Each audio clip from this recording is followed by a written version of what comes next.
कि वफाकी काबीना ने जान बचाने वाली 140 अद्वियात की कीमतों में इजाफे की मंजूरी दे दी है। और महंगाई की बात करें तो गैस की कीमत में इजाफा हो गया, बिजली भी महंगी करने की मंजूरी मिल गई।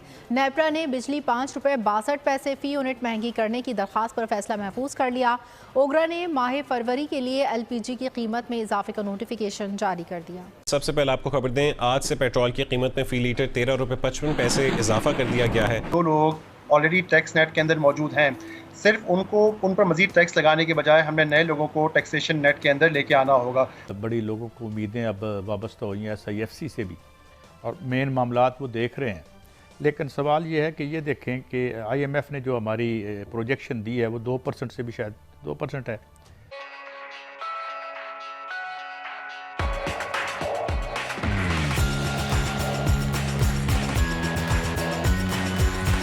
ऐसी पर बात करते हैं इंतजार हैदरी से। जी इंतजार बताइएगा। हाँ जी बिल्कुल, वफाकी काबीना का इजलास हुआ है। वफाकी काबीना ने जान बचाने वाली 140 अद्वियात कीमतों में इजाफे की मंजूरी दे दी है। वफाकी काबीना ने ये मंजूरी जो है वफाकी काबीना के इजलास में दी है। अब से कुछ देर पहले ये इजलास खत्म हुआ है और अब उसका अलामिया जारी कर दिया गया है। वज़ीर आज़म हाउस से जारी अलामिया में कहा गया है कि वफाकी काबीना ने जान बचाने वाली 140 अद्वियात की कीमतों में इजाफे की मंजूरी दी है। अलामिया में यह भी बताया गया है कि मुसाफती कमीशन और चीन के इदारे SAMR के दरमियान MOU की मंजूरी भी जो है वो दे दी गई है।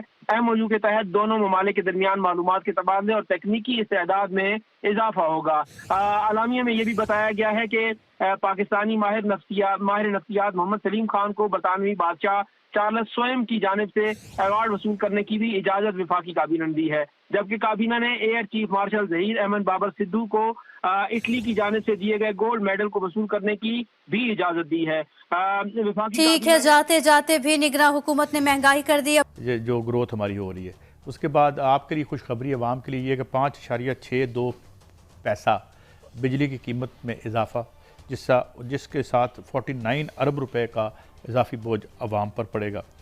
तो ये उधर फिर रेड सी में बहरान चल रहा है, वहाँ पे फ्रेट चार्जेस बढ़ रहे हैं, वहाँ पे हौती जो बागी हैं जिन्हें हौसी कहते हैं हम यमन में, तो वो भी है। ये तो खैर हमारे हाथ में ये फैक्टर नहीं है, लेकिन जो चीज़ें हमारे हाथ में हैं, भट्टी साहब 22-23 ट्रिलियन 22 कुछ 17 कहते हैं, 17 बिलियन की पहली फिगर आई थी, फिर 23 बिलियन की हमें डॉक्टर फीस, वैसे ही हम आपको टोकरी में रख के इसे शराफिया को दे देते हैं, फिर ये तो शखाने भी खा जाते हैं, फिर ये बिजली के 2 नंबर मुआहदे करके इस मुल्क का बुरकस निकाल लेते हैं। और यार ये किस मुल्क के बासी हैं?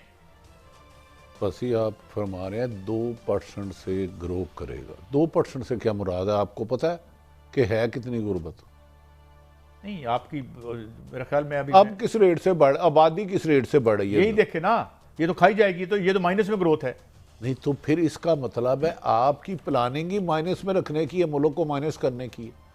कादी साहब, आपने जो फिगर्स बताई हैं, जो एक यकीनन आपने कंफर्म करके बताया है, आपकी गवर्नमेंट उधर PTI का इलेक्शन वो मेन सेक्रेटरी सील करे कि लोगों को पानी दे, PTI के लीडरों को सजा दे कि लोगों को सेहत की सहूलतें दें, औरतों बच्चों के घरों में छापे मारें कि आपके बच्चों का इलाज कराएं, आपके लीडरों को सजाए मौत दे, आपके लीडरों से बल्ले का निशान छीने या आपको घर की चादर दें। अब उनको और कोई काम नहीं है। आप चाहते हैं कि वो हमारे जो चंद शराफिया ताकतवर लोग हैं वो किसी भी रूप में हैं, वो 25 करोड़ आवाम के लिए सोचते रहे।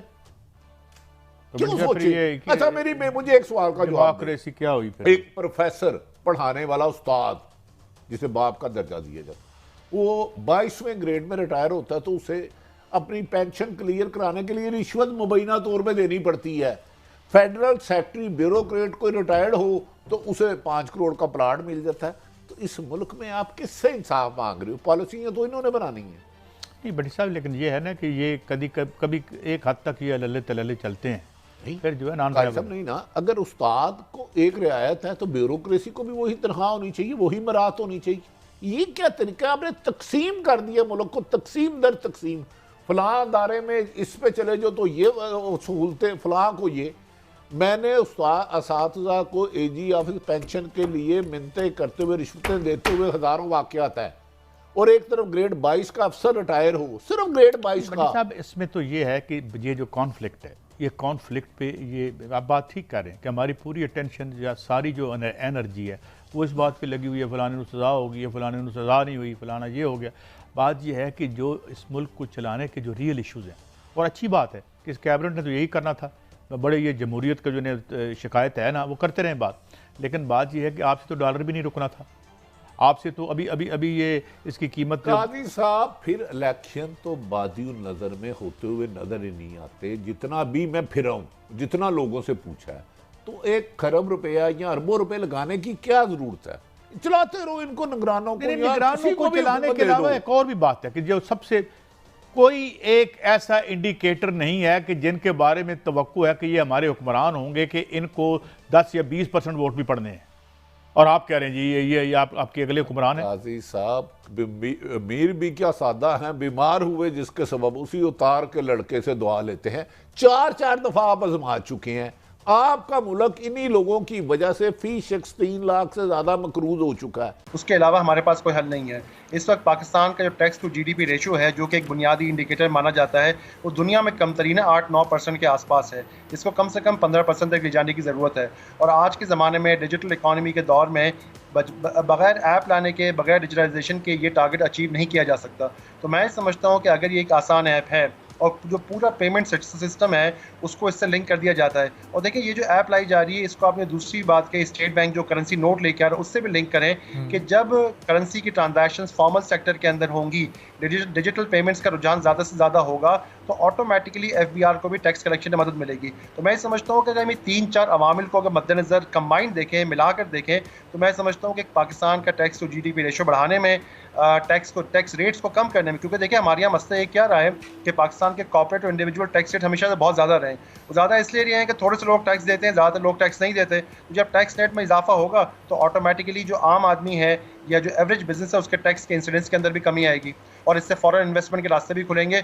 वजह यह है कि पाकिस्तान की जो रीजनल कंट्रीज़ हैं, हमारी जो भी रीजनल कंट्रीज़ हैं, पाकिस्तान का टैक्सेशन का जो रेट है वो सबसे ज़्यादा है। तो बहुत शदीद ज़रूरत है कि हम उस रेट को नीचे लेके आएँ। वो उसी सूरत में मुमकिन होगा कि जब हम टैक्सेशन नेट के अंदर ज़्यादा से ज़्यादा लोगों को अंदर लेके आए। लेकिन 80% ऑफ द इकॉनमी, 80% इकॉनमी है वो कैशलेस होगी, यानी जो भी ट्रांजैक्शन होती है 80%। तो हमें भी इस किस्म का कोई कानून लेके आना होगा कि पाकिस्तान में 80 to 90% जो है जो ट्रांजैक्शंस हो वो कैशलेस हो, ऑटोमेटिकली आपकी टैक्स कलेक्शन में इजाफा हो जाएगा।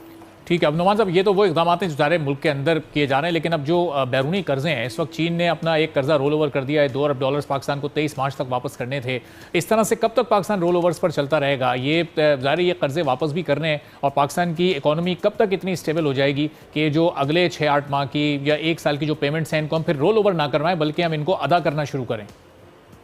देखिए बहुत अच्छी बात कही आपने। बात ये है कि हम आपके प्रोग्राम में पहले ही बात कर चुके हैं इसके ऊपर कि सबसे पहले पाकिस्तान ने अपना एक 5 साल का इकनॉमिक प्लान बनाना होगा। अलमिया ये रहा है कि पिछले 15-20 सालों के अंदर हमारे पास मुख्तलिफ वजूहात की बिना पर कोई 5 ईयर इकनॉमिक प्लान रहा ही नहीं। जब हम 3 to 5 ईयर का इकनॉमिक प्लान बनाएंगे, उसको इम्प्लीमेंट करेंगे, उसके अहदाफ मुकर्रर करेंगे, तो ऑटोमेटिकली चाहे IMF हो चाहे चाइनीज़ हो, हमें बार बार उनसे लोन को रोल ओवर नहीं करवाना पड़ेगा। देखिए हमारे यहाँ एक मसला ये हुआ है कि IMF से निजात पाना एक पॉलिटिकल स्लोगन बन गया है। IMF से निजात एक पॉलिटिकल स्लोगन नहीं है, ये एक मरबूत इकनॉमिक प्लानिंग का हिस्सा है। जिन जिन लोगों ने IMF से या मल्टीलेटरल कर्जों से जान छुड़ाई है, उन्होंने अपना 5 या 10 साल का एक मरबूत इकनॉमिक प्लान बनाया, उसके अहदाफ मुकर्रर किए, उसको इम्प्लीमेंट किया। अगर पाकिस्तान भी आज की तारीख में अगला 3 से 5 साल का इकनॉमिक प्लान बना ले, उसकी जो डेडलाइंस है, उसके KPIs हैं, इंडिकेटर्स हैं, उसको फॉलो करे, ऑटोमेटिकली हम 3 से 5 साल के अंदर जो है हम निकल जाएंगे। जिसके अंदर बहुत सारे इकदाम हैं। हमें सबसे पहले अपने करंट अकाउंट को कंट्रोल करना होगा, अपने डिजिटल एक्सपोर्ट्स को बढ़ाना होगा, टूरिज्म को बढ़ाना होगा, FDI को बढ़ाना होगा। हम इस सब टॉपिक पर अलग अलग तफसील से बात कर सकते हैं, लेकिन एक कंबाइंड इंटीग्रेटेड स्ट्रेटजी जब होगी और उसका इम्प्लीमेंटेशन मैकेनिज्म होगा तो फिर हम निकल सकेंगे। सिर्फ अगर हमारे पास IMF से निजात पाना सियासी नारेबाजी के हद तक होगा तो हम अगले 50 साल तक भी नहीं निकल सकते।